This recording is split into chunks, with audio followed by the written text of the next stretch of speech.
데일리 브리핑.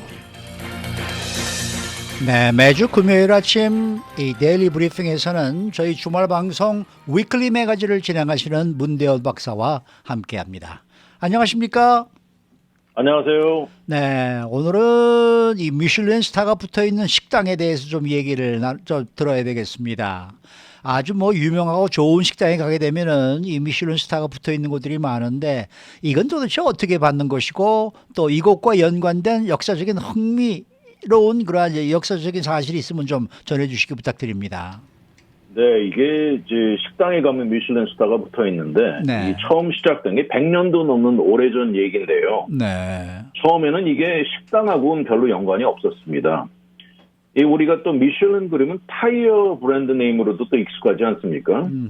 이게 다 같은 회사인데요. 이 아주 급성장하는 타이어 회사를 이끌던 이 미슐랭 형제 두 브러더즈가 시작한 건데요. 네. 안드레 미슐랭과 에드워드 미슐랭이 100년이 넘기 전에 이 고무 공장에서 시작을 했습니다.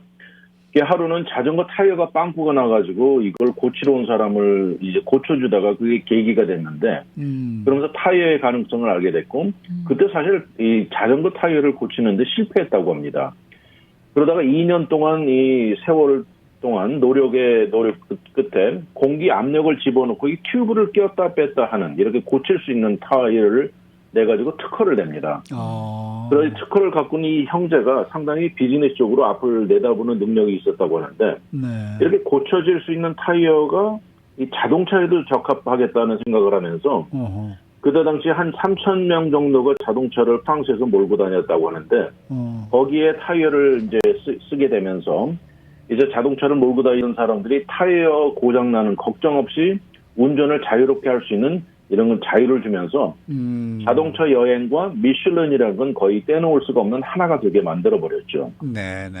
그러다 1900년에 가서 드디어 미슐랭이 이런 그 정보, 가이드 책자를 내놓으면서 이 조그만 팸플렛인데요. 많은 정보가 들어있습니다. 그거는 식당은 나중 얘기고 주유소의 위치, 자동차가 고장났을 때 수리를 받을 수 있는 곳, 호텔, 이런 인포메이션들이 자세히 나와 있어가지고 처음에 3,000불을 발효를 해가지고 이것을 무료로 제공했다고 하는데, 그러면서 10년, 20년이 지나면서 이게 점점 늘어나가지고 유럽 전 지역 국가들과 또 아프리카 전역에 이 비슷한 가이드를 내놓고요. 그러면서 결국 여행을 생각하면 미슐랭을 생각나게 이렇게 하나가 됐다고 이렇게 시작됐습니다. 그러면은 100년이 넘는 역사를 갖고 있다고 하는데 그 사이에 왜 두 번의 세계대전도 있었잖아요. 그렇습니다. 이 세계대전 동안 아무래도 이제 출판이 잠시 중단됐다가 그러다가 전쟁이 끝나고 나서 다시 이제 곧장 그 재편 들어갔고요. 네. 그러면서 1900년부터 시작된 이런 가이드는 이제는 오늘날 운전자들 가이드를 넘어서 이 식당 이런 데까지 다 인포메이션을 주고, 이쪽 뒤돌아보면 1904년에는 벨지움, 또 1907년에는 알제리아, 투니지아, 이 아프리카 국가들, 알프스 지역 국가들, 스페인, 포르투갈, 영국 이렇게 쭉 늘어났는데요. 하루는 재미있는 에피소드가 있습니다. 1920년대 얘기인데, 이 형제 중에 한 명 안드레가 한 업소를 이렇게 방문을 했는데, 보니까 본인들이 만들어낸 이 가이드북이 가이드로 이용이 되는 게 아니고 뭘 기계를 지탱하는 게 받침대처럼 사용되는 걸 보고는 놀래가지고 네. 그때까지는 무료였는데 그것을 보고 나서는 그때부터 돈을 매기기 시작했습니다. 네. 이런 정보가 진정 감사하는 사람에게만 사용이 돼야지 저런 거는 받아들일 수 없다 그래가지고 그렇게 변하면서 이때부터 변화가 뭐냐면 식당 섹션이 인기를 끄는 걸 느끼면서 식당을 방문하고 식당을 분석하고 리뷰하는 팀을 구성했고요. 이런 사람들은 인스펙터라고 명칭을 지으면서 이런 사람들은 옛날에 그 암행어사처럼 자기 본인들을 익명으로 정체를 밝히지 않고 이렇게 식당을 찾아다니기 시작한 겁니다. 근데 요즘에 이 미슐랭 스타가 붙어 있으면은 사실 이게 그 식당을 유명하게 만드는 것도 만드는 거지만은 그 식당의 값어치가 그만큼 올라가는 듯한 느낌이 들어요. 굉장히 그렇습니다. 그래가지고 요새는 비리 같은 얘기도 들려 나오고 있는데 이 별이 있느냐 없느냐에 따라서 큰 차이도 있지만 이것도 별이 1개, 2개, 3개까지가 있습니다. 맞아요. 그래가지고 1개는 보통 우리가 생각하는 좋은 식당이라는 의미고 여기는 미슐랭이 이렇게 써놓은 정의입니다. 네. 1개는 좋은 식당, 2개는 좀 더 좋아서 스케줄을 변경해 가면서도 가봐야 할 식당. 또 세 개가 붙으면 정말 특별한 경험을 가져다주는 식당이라는 의미라고 돼 있는데 조금 더 디테일이 부족해서 어떤 사람이 이렇게 나눠서 써놓은 게 있는데 한 개를 받은 식당은 좋은 디너를 즐길 수 있는 장소이고요. 두 개를 가진 식당은 잊지 못할 추억을 제공하는 곳. 네. 또 세 개는 여행의 그 최고 하이라이트를 원한다면 가봐야 될 식당이라고 이렇게 풀어놓은 사람이 있는데 네. 이제 시간이 지나면서 이제 점점 변화도 있었고요. 조금씩 변화가 일어나면서 앞에 말씀드린 그 식당을 리뷰하는 인스펙터라는 사람들 정말 비밀리에 이루어지고 있고요. 그러니까 식당에서 누가 나타났는지 왔다 갔는지도 모르는 거죠. 그렇죠. 그리고 이런 인스펙터는 회사 차원에서 가족들에게 가서도 내가 이런 일을 하는 것을 말을 하지 말라고 이렇게 이제 얘기를 합니다. 그 미슐랭 스타를 받은 식당 숫자는 전 세계적으로 아무래도 프랑스에 제일 많습니다. 628개가 있고 미국에는 총 169개, 주로 미국에는 뉴욕과 캘리포니아에 가장 많고요.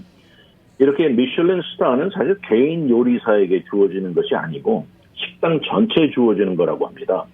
게스트를 자리로 인도하는 것부터 시작해서 음식 준비는 물론이고요. 또 다 마치고 이 식당 정리 과정까지 모든 것이 분석돼가지고 별을 주고 별을 받고 그렇게 하는데 이제 2013년에 가장 최근에 14번째 에디션이 나왔는데 그때는 총 23개 국가를 커버하고 있다고 하네요. 와우, 네네. 제가 영화 제목은 생각이 안 나는데 영화를 보니까 그 인스펙터들의 그 일정한 패턴이 있다고 해요. 그래서 예, 언제 인스펙터가 오는지를 뭐 살피고 이런 장면들이 있었는데 이 인스펙터들이 언제 오는지도 모르게 식당들 경험하고 리뷰를 하는 거잖아요. 그렇습니다. 네. 이 인스펙터는 뭐 얼굴이 없는 사람들이라고 나와 있고요. 그 영어 단어로 anonymous하다는 단어가 있죠. 절대 본인이 누구라는 걸 밝히지 않고 그렇다 보니까 그 식당에 가서 음식을 먹어봐도 본인이 누군지 모르니까 식당에서 돈을 제대로 지불하고 나오는 겁니다. 그리고 나면 이제 미슐랭 회사 차원에 나중에 부담을 할 텐데, 예, 말씀드린 대로 이 회사 차원에서 이런 그 누가 인스펙터인지 모르게 하는 게 아주 중요시해가지고, 심지어 이 회사 간부들도 정말 누가 인스펙터인지를 모른다고 하네요. 네. 그래서 정말 그 사람들은 집에 가서 진짜로 말을 안 하는지 몰라도 식구들에게도 비밀로 하라고 하고 마치 뭐 CIA 요원처럼 모든 사람들에게 비밀이라고 하는데 네. 물론 이런 차원이니까 저널리스트 같은 사람들하고 대화는 절대 허용이 되지 않겠죠. 그렇게 되면서 다 이제 리포트를 언제까지 작성해서 내면 이 사람들끼리 머리를 맞대고 이 별표가 몇 개 주어지는지가 결정이 되게 되는데 이거 어떻게 뉴스에 보면은 마치 아카데미 시상식에 비교된다고 나와 있어요. 그리고 이게 발표되는 날짜가 있는 모양인데 그 전에 이미 많은 매개체들이 누가 뭐 딸 거다, 몇 개가 될 거다 이런 기사도 나온다고 하는데 미슐랭은 별표를 수상하기도 그 외에도 또 앞으로 굉장히 새로운 앞으로 떠오르는 식당들 리스트도 내놓으면서 앞으로 스타를 받을 가능성에 대한 이런 식당에게 주는 상도 또 별도로 있다고 합니다. 아니 근데 이 뭡니까 뭐 지금은 이제 돌아가셨습니다만은 앤서니 보데인 같은 분들 그런 분들은 사실은 본인을 완전히 밝히고 가서 사실 그 식당을 찾아가지 않습니까? 그렇죠. 네. 그러면서도 그 사람들은 자기가 갔던 식당 중에서 좋은 식당, 나쁜 식당들을 이렇게 소개를 한단 말이에요. 네, 솔직하게 다 말하죠. 네. 그러니까 이렇게 지금 그러니까 이렇게 비밀리에 가서 하는 그러한 방법과 직접 밝히고 가서 하는 방법, 과연 어떤 것이 더 효과적일까? 이거는 뭐 우리가 이제 식당을 이렇게 이제 평가를 받은 다음에 찾아가서 먹어보고 이제 우리는 이제 알 수밖에 없는 그런 상황인데. 네. 글쎄요, 이 인스펙션 절차가 어떻게 보면은 뭐 공평하지도 못하고 또 한쪽으로는 치우쳐졌다 뭐 이런 견해도 사실 나오고 있지 않습니까? 있습니다. 예, 네. 몇 번에 걸쳐서 리포트된 적도 있는데 네. 아무래도 이 비밀로 한다고 해도 이게 이제 사람이 하는 일이고 또 이걸로 인해서 좌우되는 그 여파가 크기 때문에 네. 이런 아무래도 뇌물 비리 이런 것들이 일어나지 않겠어요. 그래가지고 한 번은 이 프랑스의 인스펙터였던 사람입니다. 이 사람은 파스칼 레미라는 사람인데 2004년에 책을 펴냈어요. 본인이 인스펙터로 있으면서 겪었던 뭐 힘들고 좋았고 나쁜 얘기를 책을 펴냈는데 책을 펴내자마자 곧장 해고가 됐는데요. 이 사람은 인스펙터의 삶을 묘사했습니다. 이것은 상당히 외로운 직업에 임금도 아주 작은 형편없는 직업이라고 표현했고요. 아, 그래요?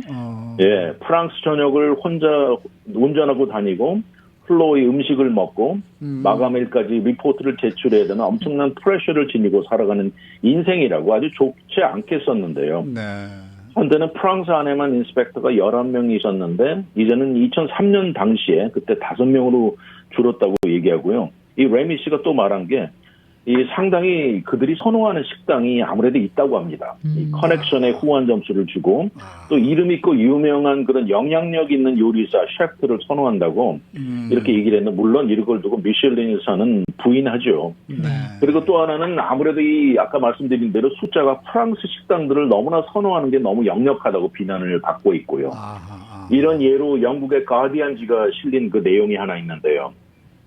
프랑스에 있는 식당은 웬만하면 별표 1개, 2개는 쉽게 봤는데 뉴욕의 그 데니 마이어스 유니언 스퀘어 카페라고 유명하답니다. 이게 네. 뉴욕 타임즈와 또 다른 또 유명한 이 식당 이 가이드 여러분 또 들어보신 대로 자가 서베이라고 들어보셨죠? 자가 있죠. 네네. 예, 거기에는 최고 식당으로 올라 있는데 미슐린에서는 스타를 1개도 받지 못했다고 하면서 네. 가디언도 이걸 비난했고요. 그러면서 미국 견해에서 보는 견해로는 미슐린은 사실 음식보다 겉 형태와 프레젠테이션에 더 무게를 두는 것 같다고 비난 쪽으로 얘기를 했고요. 저도 그런 느낌. 그러면서 또 2007년에도 또 이상하게 미슐린이 일본 식당들을 좋아해가지고 맞아요. 일본 커스터머들을 끌이려는 의도인지 일본 도쿄 오사카에 있는 식당을 많이 별을 수여했다고 이렇게 나와 있네요. 네. 그래서 또 일각에서는 미슐린 스타 받은 곳에 가봤더니 생각만큼 뭐 그렇지 않다 뭐 이런 리뷰들도 꽤나 많이 올라오긴 하더라고요. 그렇습니다. 네. 그래가지고 이 별표를 받았는데 거꾸로 반납한 식당들도 있어요. 아, 네. 예, 왜요? 이런 데는 이게 너무 방금 말씀하신 대로 너무 비현실적인 기대를 높이는 이유가 될 수도 있고 또 실제 가장 중요시 음식보다도 서비스나 데코레이션에 더 집중한다고 이렇게 비난한 사람도 있고 또 이로 인해서 시간 낭비를 더 하게 만든다는 이유가 다양한데 그래서 이 몇 개 예가 있는데 스페인에 있는 한 식당도 2009년에 받았던 걸 본인의 창의력이 발목을 잡는다는 이유로 반납했고요. 오, 네. 런던의 또 한 유명한 카페도 2011년에 스타를 받았는데 커스터머 불평이 몇 개 있었다고 그 이유를 대고는 그냥 스타를 반납했고요. 또 벨지움의 한 식당도 이 식당은 재밌습니다. 본인은 애초부터 원치 않았다고 하면서 가져가라고 그랬네요. 그리고 말씀드린 대로 미국에서는 뉴욕이 가장 많고 캘리포니아에는 샌프란시스코가 단연코 많네요. LA보다 샌프란시스코가 훨씬 많고요. 스타 3개를 받은 곳이 샌프란시스코는 3군데나 있는데 LA는 없고요. 2개를 받은데 이곳 근방의 LA에는 그 일본 스시 식당 중에 저 컬버스리 쪽에 가면 엔나카라고 있는데요. 그게 있고 할리우드의 그 멜로즈에 있는 프라비던 식당이 뽑혀 있네요. 네, 이런 식당이 참 어떻게 보면 요새 같은 디지털 시대에 옐프 같은 거의 원조라고 생각도 드는데요. 미슐린이 이게 타이어 회사에서 시작된 거네요. 가끔씩 왜 기사 보면은 포장마차 형태의 아주 자그마한 식당이라든가 테이블이 한두 개밖에 없는 그런 구석진 곳에 있는 식당들이 미슐린의 그 화제거리로 떠오를 때가 있거든요. 그럴 때는 좀 흐뭇하다. 이런 업소들을 살려주고 알려주는 게 흐뭇하다라는 생각도 드는데 또 그 반면에 어두운 부분도 없잖아 있네요. 그러게 애초 시작은 좋게 시작했을 것 같은데 이 워낙 규모가 커지고 이 좌우되는 돈의 액수가 커지다 보니까 이런 비리나 부작용이 생길 수도 있다는 생각도 드네요. 네. 일본 동경에 갔을 때 그 뭐 오바마 대통령이 갔다는 그 미슐린 받은 이제 스시집이 있어서 정말 어렵게 예약을 하고 가서 이제 갔었는데 어떠셨어요?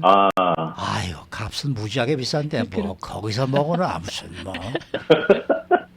뭐 그거 뭐 별거 뭐 없는 것 같은 느낌이 들기도 하고요. 저는 아라도에서 먹는거나 미슐린 스타 식당은 또 비싸지 않습니까? 그렇죠. 아주 비싸죠. 너무 비싸요. 여기도 저 라시에나가 블루보드에 가면은 이제 한 군데가 있었는데 거기 가서 그걸 그렇게 오랜 시간 예약을 하고 가서 먹는데 이걸 내가 왜 도대체 여기 와서 있는 건지 말이죠. 한 사람당 한 300~400불씩은 쉽게 들어가는 것 같더라고요. 네. 근데 사실 그렇지 않습니까? 예를 들어서 말이에요. 이 뭐 여기 한인 타운에도 지금 예를 들어서 설렁탕을 전문으로 하는 식당이 많은데 과연 어떤 집의 설렁탕이 가장 맛있느냐 이런 거를 누군가가 이렇게 좀 평가를 내려서 뭐 예를 들어서 설렁탕의 왕이다 뭐 이런 표시를 하나 붙여준다 그러면은 우리들한테는 상당히 도움될 것 같은 느낌이 그럼요. 드는데 사실 미쉐린 뭐 그렇게 신경 쓰게 됩니까? 라코 가이드 이런 거 하나 만들었으면 좋겠네요. 수고 많으셨습니다. 감사합니다. 네, 지금까지 문대원 박사와 함께했습니다.